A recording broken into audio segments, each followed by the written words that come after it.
Do you ever eat and feel as though you can't even remember what you had? Are there times whilst you're eating dessert and you're already thinking about the next serving whilst not really being present for what you're currently eating?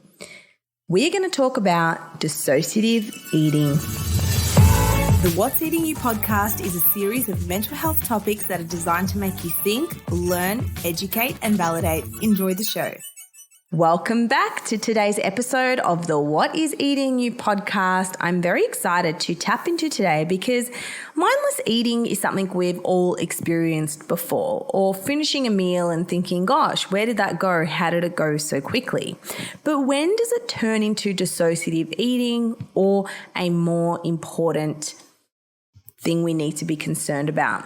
We're going to discuss that. We're going to talk about what is dissociation, what is dissociative eating, the link between trauma and dissociative eating.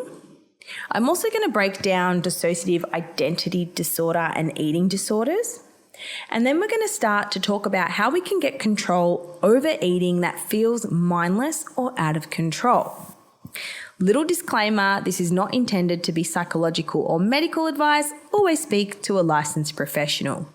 Now, this has come up a few times in my food freedom programs where people describe eating in a dissociated state or eating in a trance-like state, feeling they're not fully present, etc. Now, dissociation is on a spectrum. So dissociation is the experience of disconnection from one's thoughts, feelings, memories, and reality.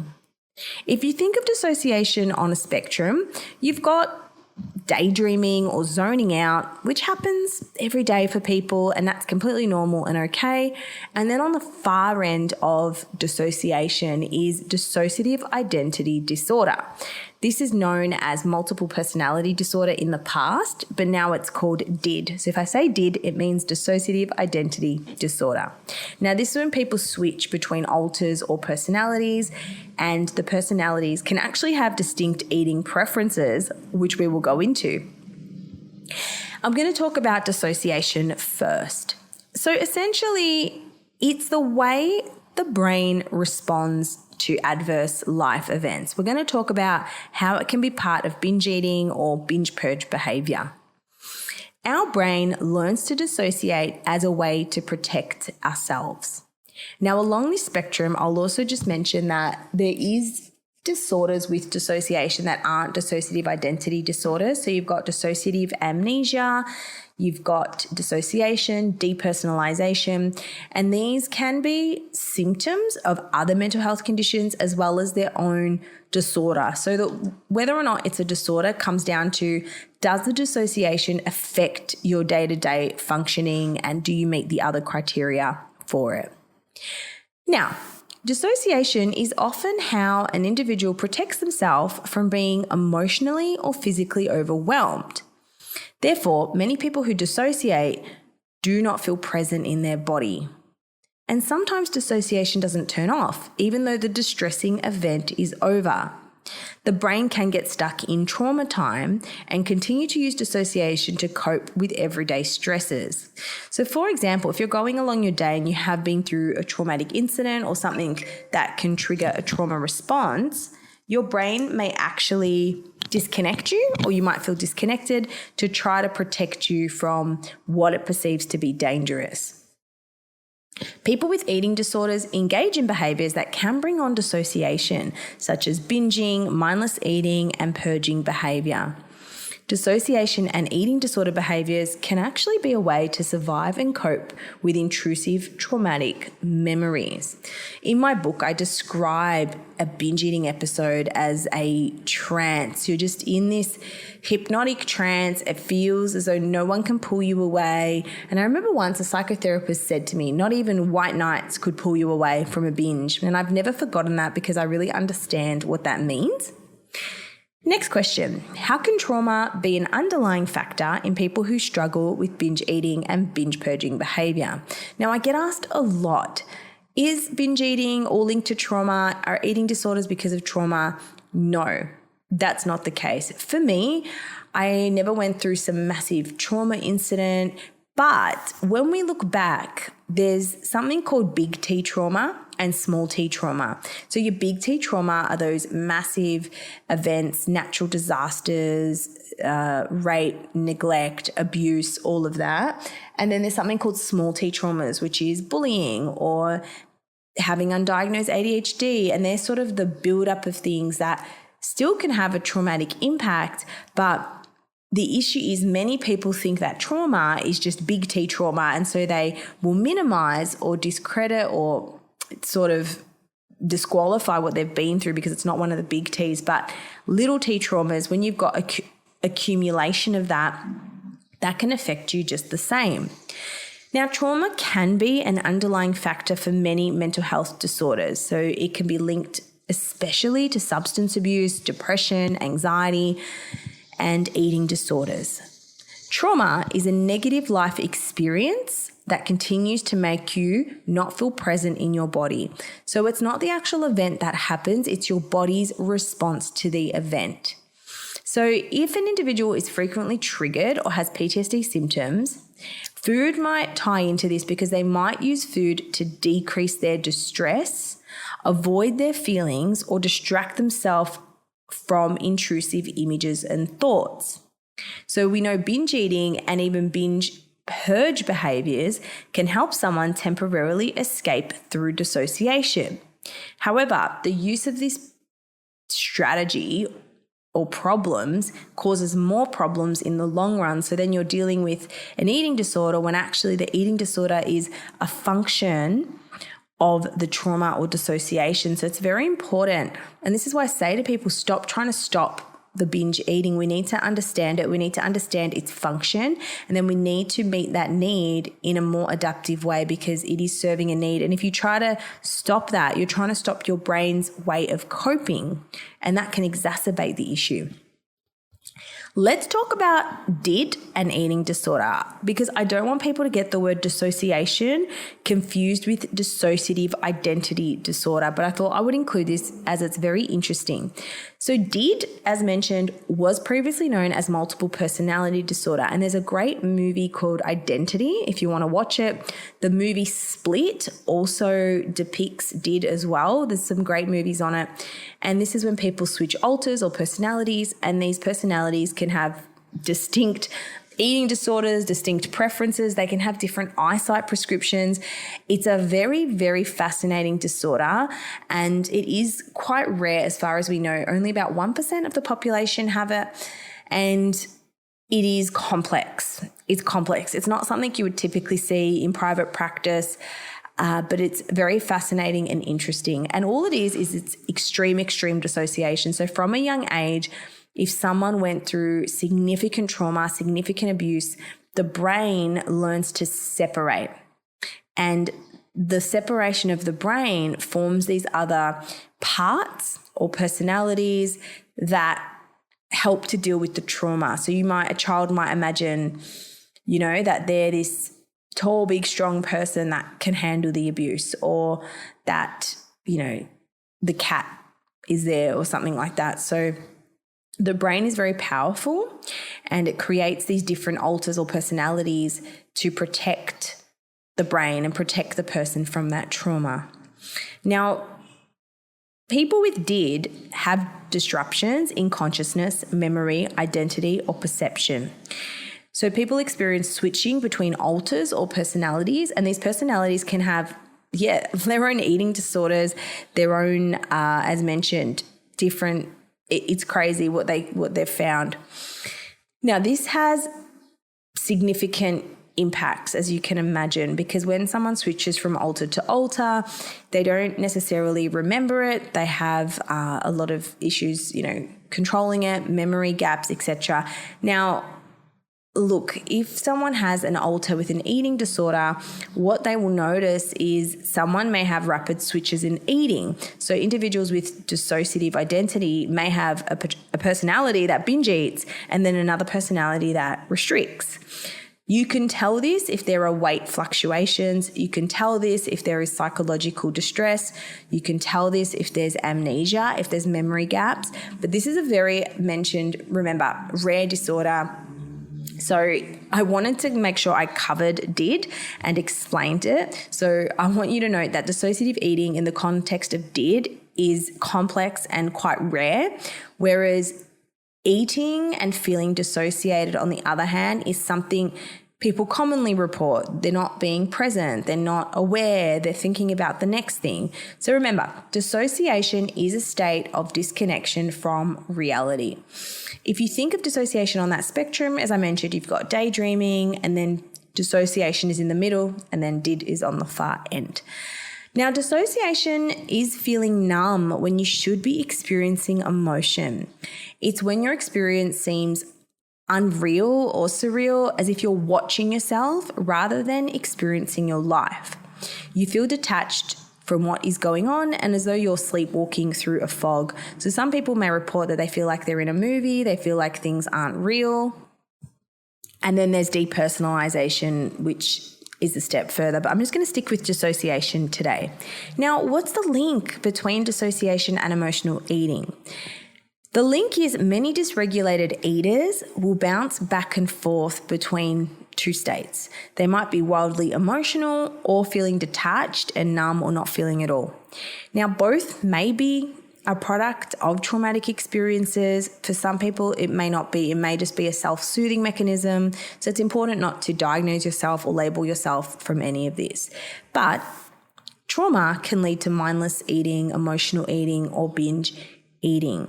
So by understanding why this happens to your mind and body, which is what we do in our program, you'll be better able to understand and recognize these states, cope with them more effectively, and manage your eating more appropriately. We know that emotional states are often called fight or flight. So this is hyperarousal. So remember, you've got this window of tolerance, what you can tolerate. Your hyperarousal is your fight or flight. It's your state of increased psychological and physiological tension. And in that state, you feel more anxious. You feel an exaggerated startled response. You have insomnia. You have fatigue. And hyperarousal occurs when you're highly agitated and you're overwhelmed and you can't think straight. Remember, when we're in fight or flight, our brain, our thinking brain, our smart brain goes offline. So this is why people can often be very critical. Once they calm down or they stop binge eating, they can be very self-critical. Why don't I have control? Why am I doing this? When you're in that state of binge eating, your smart brain has gone offline and you can't access that. Now, these states may occur when the brain is overwhelmed with painful stimuli. So we know trauma, abusive situations, serious car accidents, etc. And remember, they're your body's natural way to try to protect you. So instead of getting angry at yourself the next time you feel you're mindlessly eating, just say, this is my body trying to protect me, and I need to remind my body that I am safe and that I am okay. So whilst it's appropriate to experience these states during a crisis, it's damaging for them to occur when you are safe emotionally or physically, but the brain can't tell the difference between, is she really safe? Is he really safe? When you're thinking about all the work you got to do, or that email, or the stress that you might have for the day. So many dysregulated eaters find that they're falling into this for decades, even after traumatic incidents have taken place, because your body's just using that as a coping mechanism. Now, just remember, emotional eating, it can be dissociative, but it can also be very functional and adaptive. It's just when it's dissociation, it's the ability for the brain to separate from pain, right? When you're in an accident, your brain can block physical pain in order to survive. Our brain can do the same with emotional pain. Sometimes it's needed and sometimes it doesn't. So when is dissociative eating bad? Well, essentially when it's impacting your life. If you're not feeling fully present, if you're not enjoying the food, if you're spending heaps of money on food, if you're using it as a consistent tool to comfort, numb, or distract us from emotional pain, that's when it's a problem. Whereas emotional eating is functional and adaptive when you're having ice cream after a breakup, or you go to the movies with your friends and you eat way too much popcorn, or you're feeling upset with your work for the day, so you go out and have a burger. I don't want to demonize emotional eating. As mentioned, in the right context, It's absolutely fine and okay. As long as you're not feeling guilty, you're not overcompensating, you're not mentally restricting, you're not binging and purging. So remember, occasionally using food to separate from pain isn't a big deal. I don't know a single person who doesn't do this. I even do it and I honor it and I accept it. Last week when I had my crises all happen at once, I said, I'm going to need, a big burger. Like that's just what's going to make me feel really good and comfortable and etc. So the bigger issue is that these patterns with food often begin early in life when food is the only means of control or escape we have in our environment. The emotional connection to food forms strong neural pathways in our brain when used frequently. So as a child, it's usually the most earliest learned coping mechanism, right? You go to the dentist, well done, have a lollipop. Well, back in my day we did. Or your parents, don't cry, have this, or your grandparents. And it's, I guess, what a child has access to, what is there, often what parents control in some households. So that's why it is such a commonly used coping mechanism. So the issue is when we just use food to cope, it forms more stronger neural pathways in the brain. So what that means is, as Dr. Joe Dispenza says, neurons that fire together get wired together. So the more you use binge eating when you feel emotional pain, the more those neural networks get strengthened. And this is why people find it's so difficult to change a habit, because they are so strong. And even though cognitively or mentally they want to change something, the brain is just so conditioned to act in that certain way. Now, when it gets to this point, other coping mechanisms like challenging your thoughts or going for a walk or whatever it is, they get weak, almost like an unused muscle. So it's about remembering that we have to strengthen our other coping by doing it more often to enhance those neural networks. And it's going to feel super hard in the beginning. For example, anyone who quits smoking, it's going to feel super hard in the beginning, but over time, the more and more you go, the easier it's going to get. The other reason it's so hard is because if you're numbing yourself or your emotions with food, you then must deal with the emotion from binge eating. So as we know, emotions in binge eating is guilt, shame, anxiety, worry about putting on weight. Now you got to deal with that. So that's even distracting us from the primary cause and the root cause. So remember, a little bit of emotional eating is okay. So how do we deal with this? If you think you're a dissociative eater or you're a little bit extreme when it comes to this, know that there is support. We address this in Food Freedom, and I want to give you some strategies today.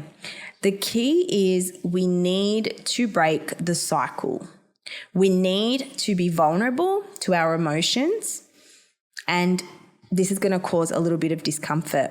But practically, what you need, number one, is to establish routine around food. We need regular meal times and regular structure, because this can reduce binge eating, emotional eating, etc. The second thing is avoid dieting. Diets perpetuate disordered eating behavior. So practically, you want to have a good foundation with food. That's the first thing. Then the third thing you need is awareness. So noticing when you start to mindlessly eat or dissociatively eat, what are your signs? Is it that you're stressed? Is it that your heart is racing? Is it that you're not tasting the food anymore? What is it for you? And this takes time to build awareness, and you can download my free binge tracker if you want to start to build your awareness. But yes, this is going to be confronting and it's going to be hard. So that brings me to the next point, is compassionate self-talk, because a lot of dissociative eating is influenced by self-loathing. Oh my God, I hate myself for doing this. So that's going to cause more dysregulation, which is going to perpetuate the disordered eating even further. Now, challenging negative self-talk and self-compassion takes practice. So just remember, am I being self-critical? Because being self-critical is like trying to put out a fire with gasoline. It's actually going to make the situation worse. And the final thing I'll suggest is mindful eating, which involves paying full attention to the taste, the texture, and experience of your food without judgment. It's about becoming more aware of your hunger cues, your fullness cues, and we have a whole mindful eating module as well in Food Freedom. In summary, I want you to know that you're not alone. You are worth seeking support. And if there was one thing I wish people knew is that recovery really is possible, and it's just about peeling back these layers of what is going on for you. And if you want help with this, if you want to know more about the program, just email me at foodfreedom@mindfoodsteph.com. The email is below. But otherwise, I hope you give these strategies a go. I hope you are enjoying the food in abundance without being self-critical. And if you'd like to know more or you have a podcast request, just let me know. I would love to do them. Thank you so much for being here. As always, leave a review, leave a rating. I really appreciate it. Take care, and I'll see you in the next episode.